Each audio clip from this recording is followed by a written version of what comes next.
welcome to episode kind of 2 for ranking 76.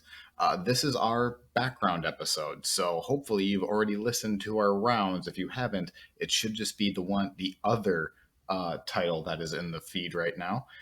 Today we're just going to go into a very brief description. If you are not a fan of American history or not as familiar with it, we're going to kind of tell you what the American West is and why we think it's a topic worth covering. I suppose we should do introductions. I am Eric. And I'm Matt. And today, we're just going to do a little bit of conversation with you guys. We're going to start off when we're talking about how the West, we need to go back literally as far back as the Pilgrims. We're not going to focus on the Jamestown Pilgrims. We're going to focus on the Plymouth Pilgrims. Jamestown's is a little bit older, but Plymouth is a little bit fits our story and narrative just a little bit more. Who are the Pilgrims? The Pilgrims are essentially a very religious sect who did not agree with the religion in England. England at this time, if you disagreed with the Church of England, you disagreed with the monarch. And kings, if you didn't know, kind of notorious for not being accommodating for other opinions. So the Pilgrims have a choice. They can either stay in England and kind of have to be in hiding, or they can leave. But where do you go? In England, there is no more land. All of the nobles and the nobility have all of the land bought. You were either a serf where you worked the land, or you were essentially a peasant. So they start looking outside. They bounce around a few different places, but they settle in Holland for a couple of years. And everything's fine. They can practice their religion. It's fine. But then they notice something that really disappoints them. They still think of themselves as British citizens. And their children that are growing up, they just seem a bit Dutch all of a sudden.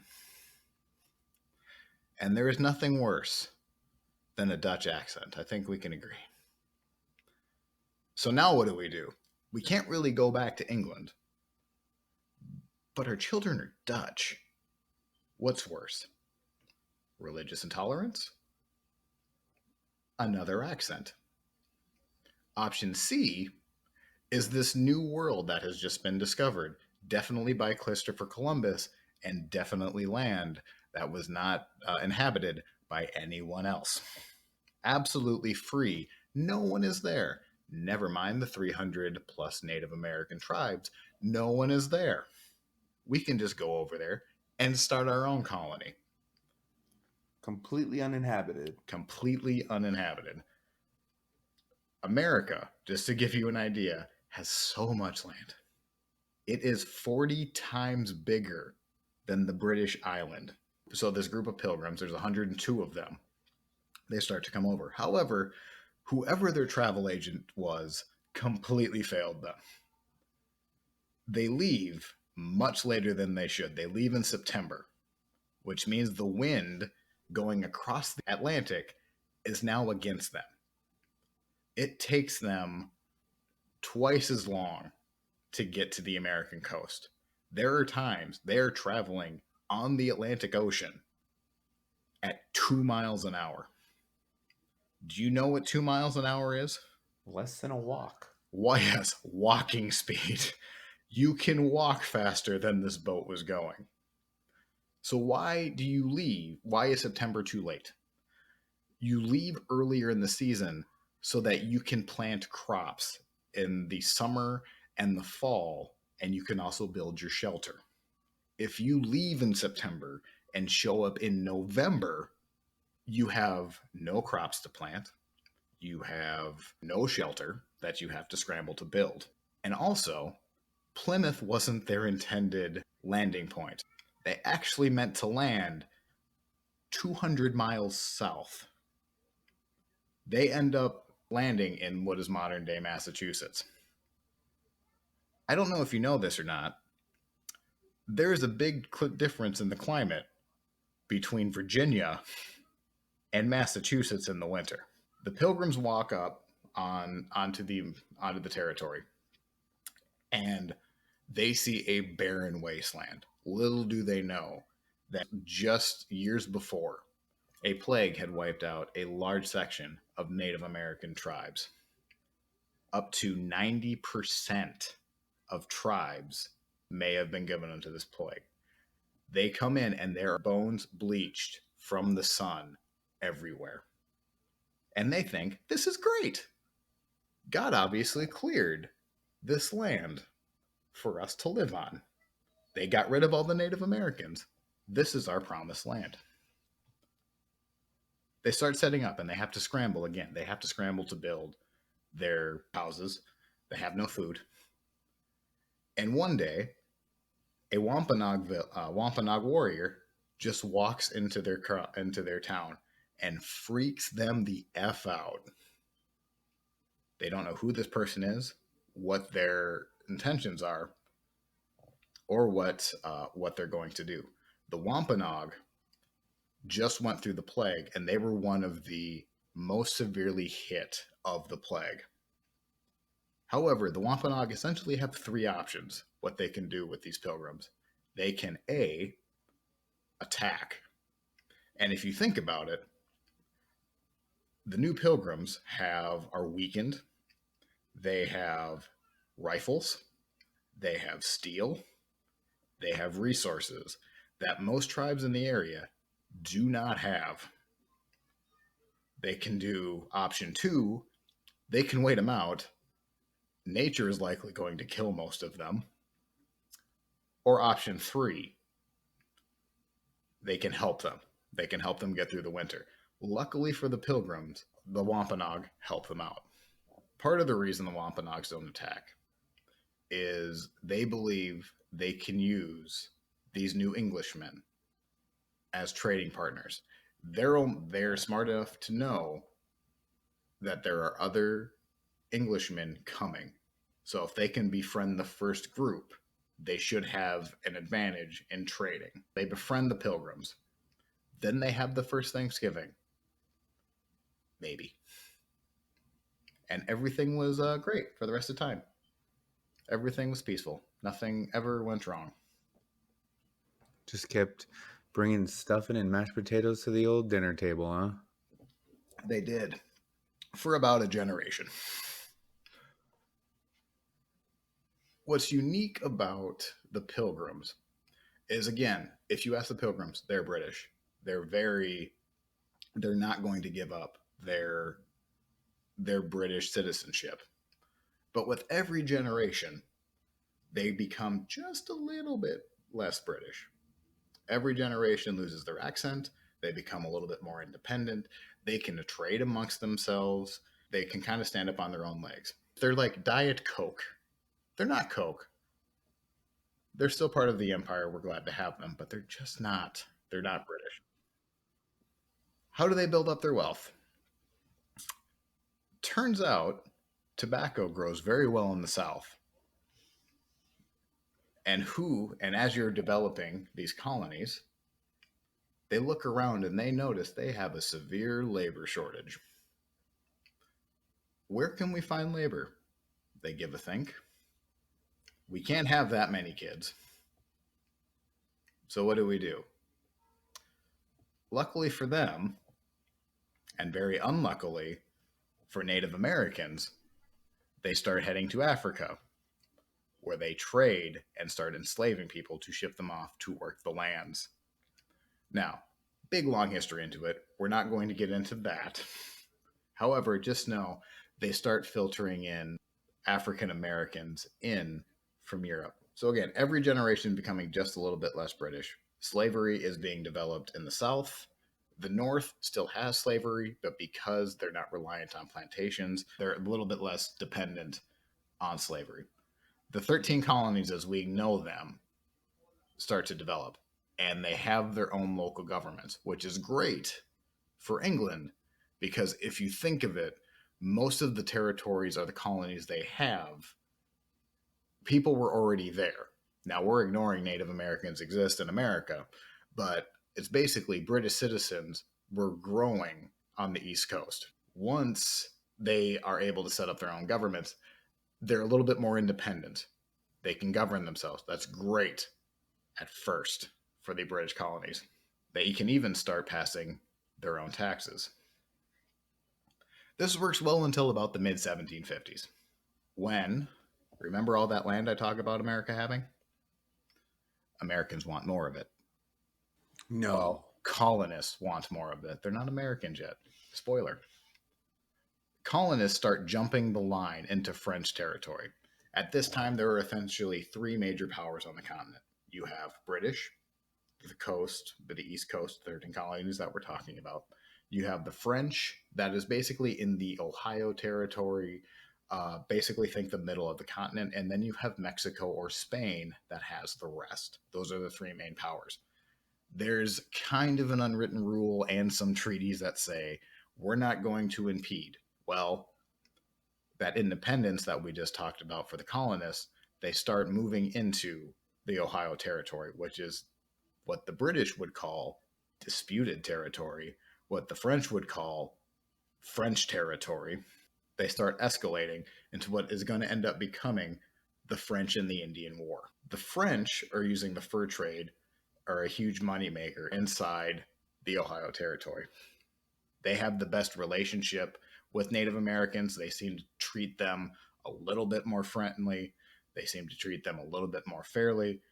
Britain, however, just want to fight France, it seems like. Or more or less, the colonists want their land, is going to force Britain into action. Britain, again, sends a delegation to the French commander in French territory about the disputed territory that kindly asked the French to get the hell out of the territory, please. This is ours now. It's disputed. It's disputed, isn't it? It's ours. The French politely decline, and for the next 7 years, the French and the British fight on American soil. This becomes known as the French and Indian War. Again, a lot of history there. We're going to leave it. We're just going to say Britain wins. But in the middle of that, Britain has an understanding with the colonies that the colonies do not need to pay for the army to be there. They do not even need to feed the army while they're there. Britain ships in food from Britain rather than just feed off of the resources of the colonies. Turns out that gets awfully expensive for the two biggest superpowers in the country to fight a war across an ocean on all of their dime. Britain opens up after the 7 Years' War, its treasury looks in and sees a lonely mouse sitting in the corner of the room wondering why it's starving. There is nothing. Britain is near bankruptcy. So what do? They all but promised the colonists did not need to pay for any of it. The colonists agreed. Britain now has to start levying some taxes, and they do. The dreaded taxes. As I said before, there was an understanding that the colonists didn't have to pay for anything. The British Parliament pass a few different taxes, and America blows up. They burn effigies, they riot, they rebel, they do all they can because of these evil, evil taxes. When furious colonists end up claim they are not being treated as proper British citizens. They have no representation in Parliament that has passed the taxes. They claim they are being treated, and wait for some irony, that they are being treated no better than common slaves, while they themselves had slaves. Meanwhile, their representative in British Parliament, kind of, was Ben Franklin. Ben Franklin is the most famous American in the world. He is called in front of the House of Commons and is dressed down for hours. It is the moment that Franklin becomes an American revolutionist. Franklin returns home and they start developing the First Continental Congress. Over the next several years, you see a repetition of Parliament pass laws, colonists resist, Parliament revokes, but comes out with laws but keeps others in place. The colonists throw a tea party. Then a Boston Massacre happens. Parliament declares New England is under rebellion and shuts down the harbor. The colonists then want to remain. So at this point, the colonists still want to be British. They just want proper representation. They meet in the they meet in the First Continental Congress. George Washington is elected to run the army and fighting.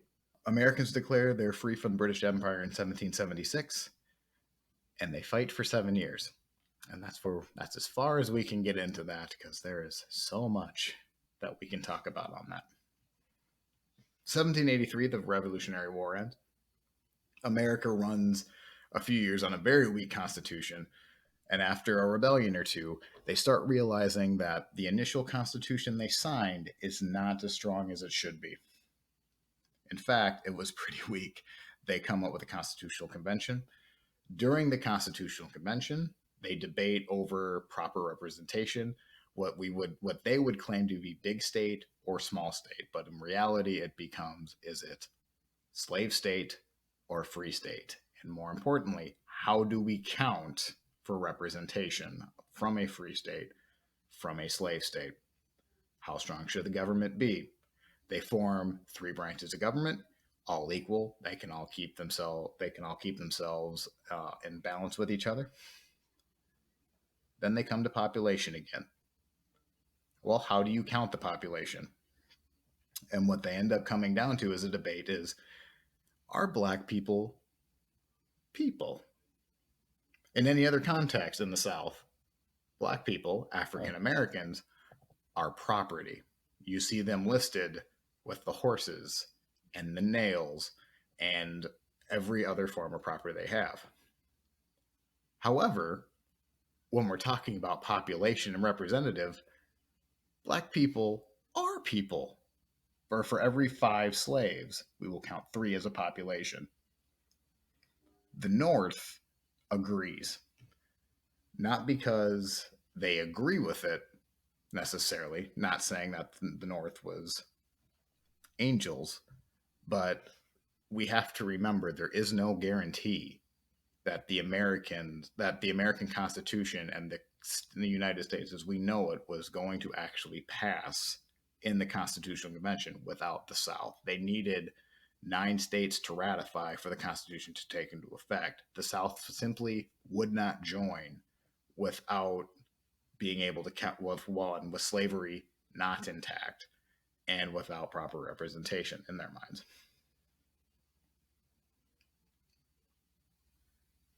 The North goes along with the 3/5 compromise. And great news, the North thinks slavery is actually on the downslope.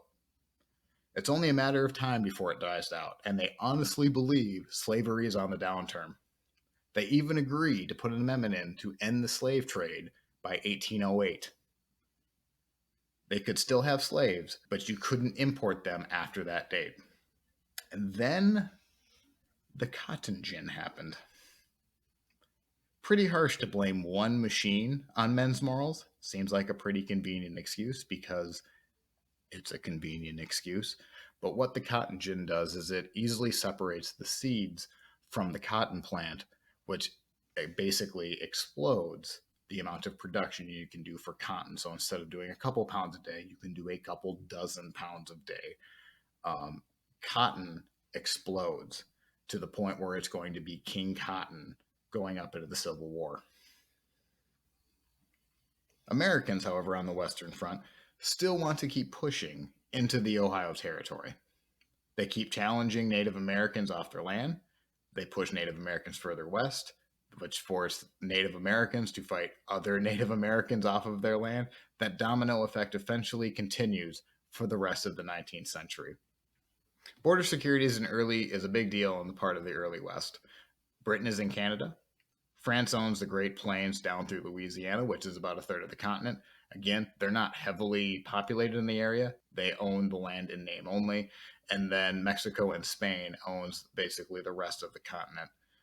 Jefferson, seeing he's not able to control his own countrymen from moving across into the new territory, is worried that the movement may spark a war with the French, similar to the French and Indian War. France is now under the leadership of Napoleon, who needs money to finance his own wars all over Europe.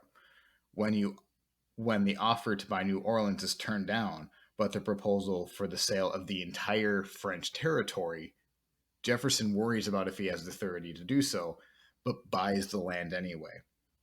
Jefferson buying the Louisiana Purchase is a big deal. There is no underestimating how important it was to the U.S. Jefferson essentially peacefully claimed half of a continent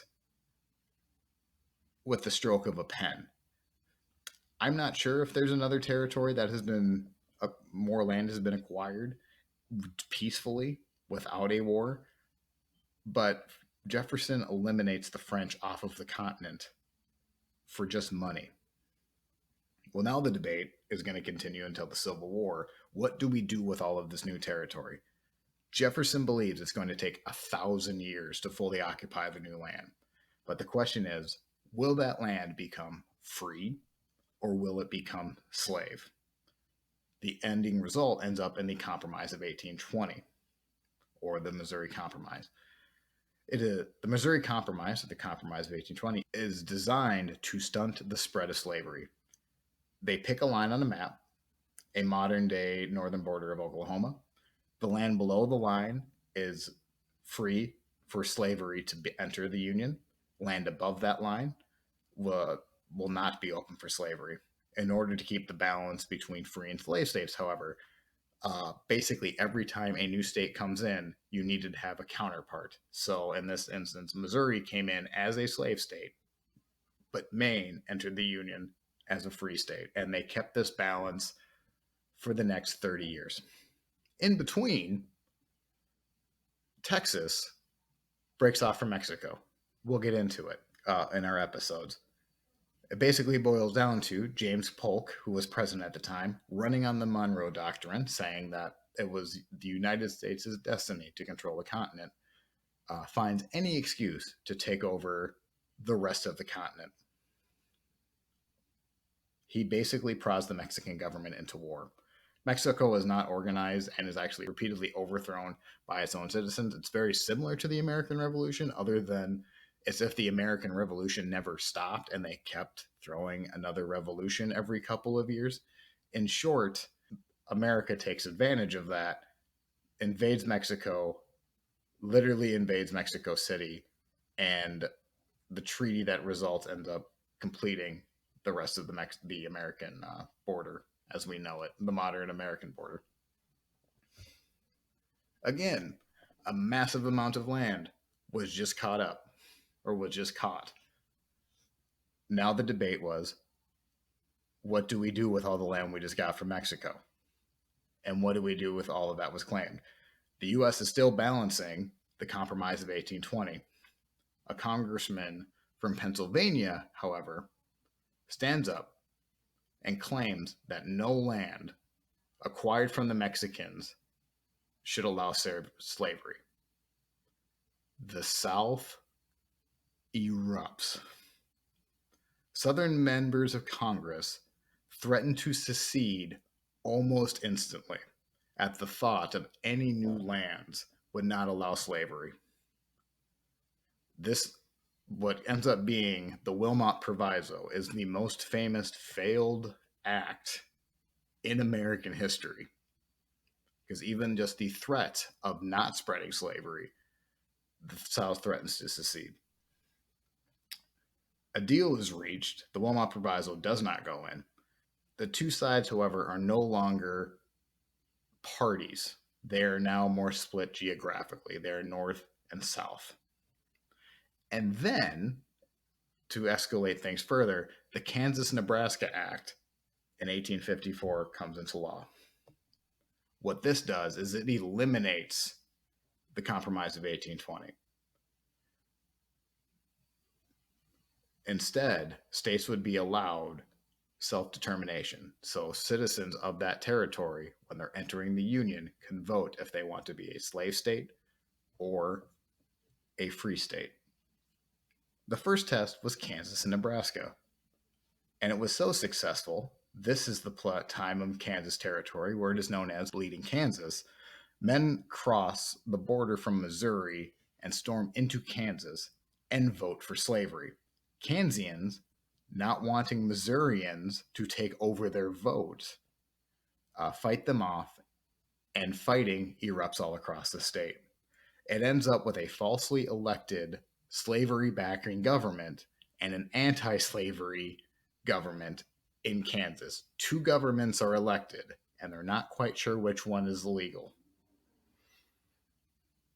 While they're struggling with fighting about slavery in the East, gold is discovered in the West. Americans had been moving west before the founding of the country, but when President Polk literally holds up a piece of gold in a speech to Congress, men leave in droves and rush across the West.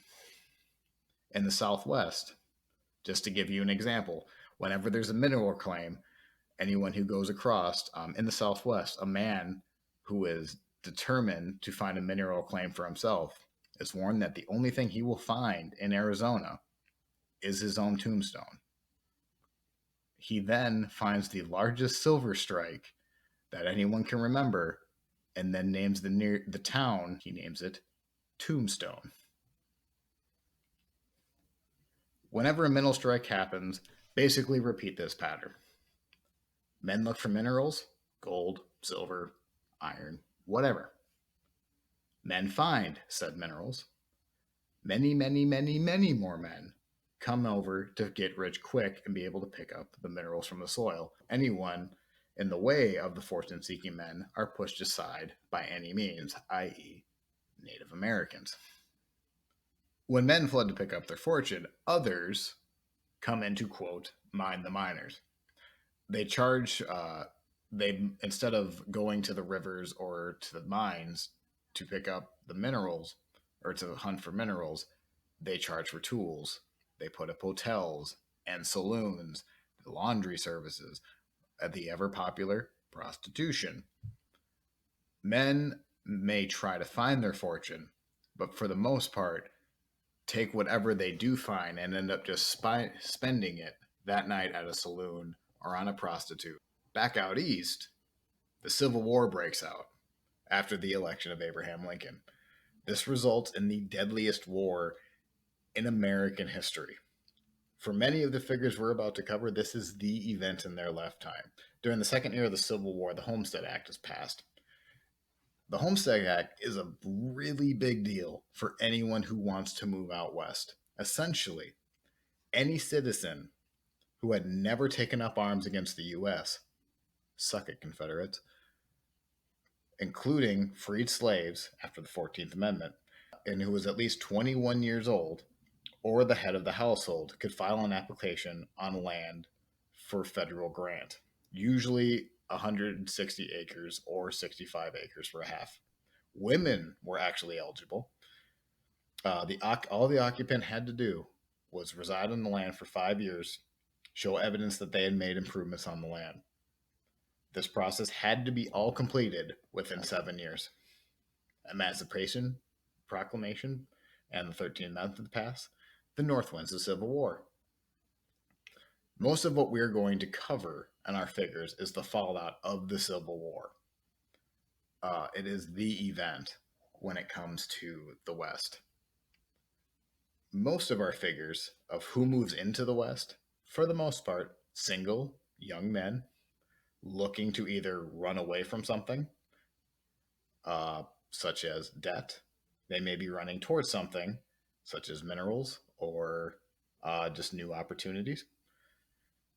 This is a place where you can literally reinvent yourself and become whoever you would like, as many of the men and women we cover will do. Other things we will talk about other than people in the series, we will talk about railroads, we will talk about tycoons, we will talk about cowboys and cattle drives, mineral strikes, basically anything that adds to the surrounding of our figures, we will go into or we will touch on special episodes, think something like that. Hopefully, you have enjoyed our background episode, and hopefully, the next time you hear us, we will actually be reviewing someone. Mm-hmm. Remember, we are on all the podcast services, so go ahead and check us out and give us a like if you liked what you heard. We do have an email. We would love to hear from you. Our email is ranking76pod@gmail.com. We are on Instagram. Our handle is ranking76podcast. And we do have a Facebook page, Ranking 76, the American West Podcast. Please go ahead and give us a follow. And until next time, I'm Matt. I'm Eric. Thanks for listening.